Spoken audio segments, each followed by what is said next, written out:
श्रम और रोज़गार हमारा मंत्रालय हिमाचल प्रदेश है और दशहरा कमेटी के एक सहयोग से जो रोज़गार मेला रखा गया है, आप समझ सकते हैं कि हमने पहले कहा था आपदा से उत्सव की ओर देव परंपरा का निर्वहन किया गया उत्सव के रूप में, और उसमें युवाओं को अधिकतर हिमाचलियों को मौका दिया गया। अब हम उस उत्सव से जो व्यापार मेला यहाँ पे चल रहा है और उसके साथ में युवाओं को ख़ास तौर पे दशहरा कमेटी की जो ये पहल रही है, मैं बधाई देना चाहता हूँ यहाँ पे हमारे एडीसी जो हैं और पूरी टीम, उपायुक्त कुल्लू और सारी टीम हमारे नगर परिषद से लेकर दशहरा कमेटी ने मिलकर जो एक ये कंपनीज़ को यहाँ बुलाया और युवाओं को रोज़गार का मौका दिया है। आप जानते हैं ये अंतर्राष्ट्रीय दशहरा उत्सव जो है, इसको हम आने वाले वक्त में, जैसे माननीय मुख्यमंत्री जी ने विदेशों में रोज़गार के लिए एक विभाग हिमाचल सरकार में निकाला है और पीछे कोई लगभग 25-30 जो है युवाओं को गल्फ़ कंट्रीज़ में भेजा गया। नहीं तो देखने में ये आता है कि पंजाब में बहुत सारी एजेंसी के माध्यम से बच्चे जाते हैं और अपने आप को ठगा महसूस करते हैं, लेकिन सरकारी अधिकृत अगर विभाग अगर कोई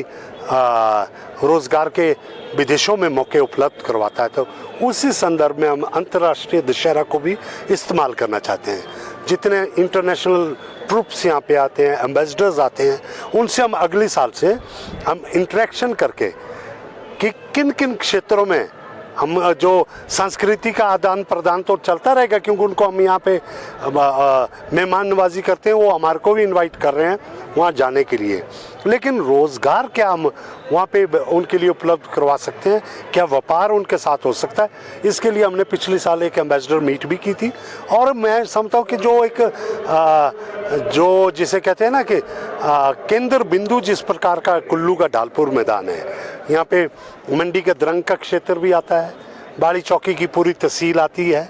सराज का इलाका आता है, लाहौल का क्षेत्र आता है, पांगी भरमौर के लोग यहाँ पे आते हैं, नौजवान आते हैं। तो ऐसे में ये बहुत बड़े क्षेत्र के लिए जो है रोज़गार का उपलब्धता यहाँ पे करवाना बहुत ही कामयाब ये मेला 1600 के लगभग बताया जा रहा है कि यहाँ पे पद जो है आज रखे गए हैं, जिसके लिए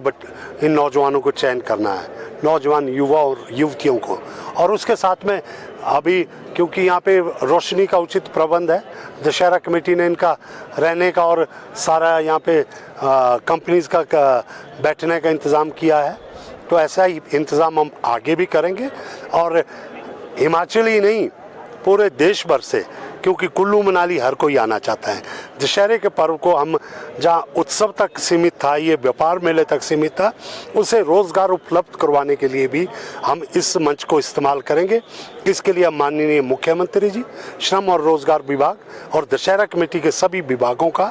मैं बहुत बहुत धन्यवादी हूँ कि एक बड़ी पहल, और आप पत्रकार बंधुओं का, जिनके माध्यम से ये युवाओं तक संदेश मैं देना चाहता हूँ कि आए, रोज़गार पाएँ और अपने आप को, क्योंकि अब बद्दी में भी अगर रोज़गार है, इसमें स्थानीय भी बहुत रोज़गार है। मैं देख रहा था कम से कम 300 जो पोस्टें तो लगभग कुल्लू में इर्द गिर्द है, लेकिन शिमला में भी है। शिमला और बद्दी का दूरी, अब मेरे ख्याल शिमला दूर है, बद्दी नज़दीक है, 3.5 घंटे में 4 घंटे में बद्दी पहुंच सकते हैं। तो ऐसे में कनेक्टिविटी सुधर जाने के बाद ये नौजवानों को एक संदेश देना चाहता हूँ कि जो नौजवान युवा या युवती घर से बाहर निकलते हैं वही तरक्की कर पाते हैं। ऐसे में आए इस रोज़गार मेले में अपने आप को जो है अपने कदम को मजबूत करने के लिए, अपने भविष्य को निखारने के लिए इस रोज़गार मेले का फ़ायदा उठाएं। और निकट भविष्य में जो जैसे सोलर में बताया गया कि आगे 1500 और यहाँ पे निकलेगी पोस्टें, तो ऐसे में सोलर का ट्रेड भी यहाँ कुल्लू ITI में शुरू हुआ है। मैं चाहूँगा ज़्यादा से ज़्यादा बच्चे वहाँ पे उस ट्रेड के लिए भर्ती होने चाहिए। तो एक मैंने देखा है कि ITI के बच्चों की एकदम से मांग रहती है और एक्सपीरियंस होल्डर बच्चों की भी मांग रहती है। ऐसे में ये मेला उनके लिए बहुत ही लाभकारी सिद्ध हो और देवी देवताओं उनका पहले भी आशीर्वाद रहा है, भविष्य के लिए ये दशहरा उत्सव एक रोजगार के रूप में भी उपलब्ध करवाने के लिए एक मंच हम इस्तेमाल करेंगे।